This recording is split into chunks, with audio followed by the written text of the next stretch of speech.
Selamat berjumpa dengan channel Guru Cakap. Siswa semuanya, kali ini kita akan membahas tentang objek studi geografi. Apa itu objek dari studi geografi? Ini ada dua macam ya.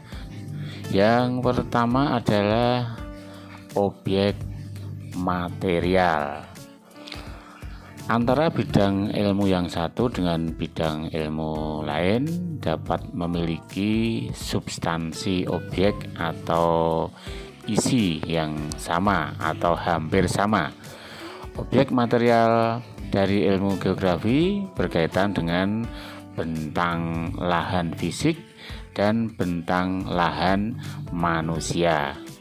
Objek material geografi adalah fenomena geosfer dan antroposfer. Objek material yang berkaitan dengan bentang lahan fisik atau lingkungan alam meliputi litosfer atau contohnya geologi, geomorfologi, dan pedologi. Kemudian hidrosfer, contohnya oseanografi dan hidrologi. Kemudian atmosfer, ini contohnya meteorologi dan klimatologi. Kemudian biosfer, ini contohnya botani dan zoologi.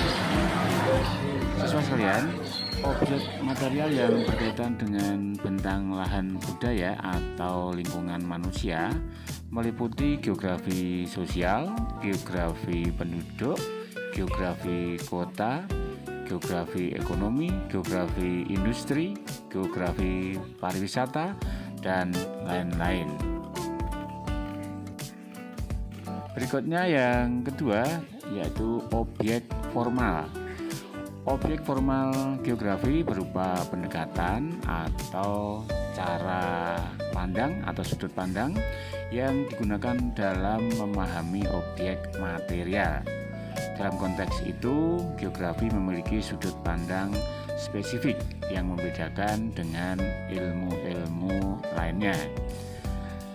Pertama, sudut pandang keruangan. Melalui sudut pandang keruangan, objek formal ditinjau dari segi nilai suatu tempat dari berbagai kepentingan. Dari hal ini kita bisa mempelajari tentang letak, jarak, keterjangkauan atau disebut juga aksesibilitas dan sebagainya. Kedua, sudut pandang ke lingkungan. Sudut pandang ini diterapkan dengan cara mempelajari suatu tempat dalam kaitannya dengan keadaan suatu tempat beserta komponen-komponen di dalamnya dalam satu kesatuan wilayah. Komponen-komponen tersebut terdiri atas komponen abiotik dan komponen biotik. Yang ketiga adalah sudut pandang kewilayahan. Pada sudut pandang ini, objek formal dipelajari kesamaan dan perbedaannya antar wilayah serta wilayah dengan ciri-ciri khas.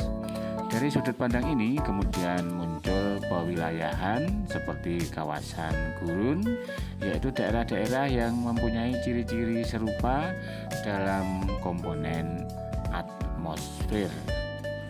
Yang keempat adalah sudut pandang waktu. Objek formal dipelajari dari segi perkembangan dari periode ke periode waktu atau perkembangan dan perubahan dari waktu ke waktu. Contohnya perkembangan wilayah dari tahun ke tahun dan kondisi garis pantai dari waktu ke waktu.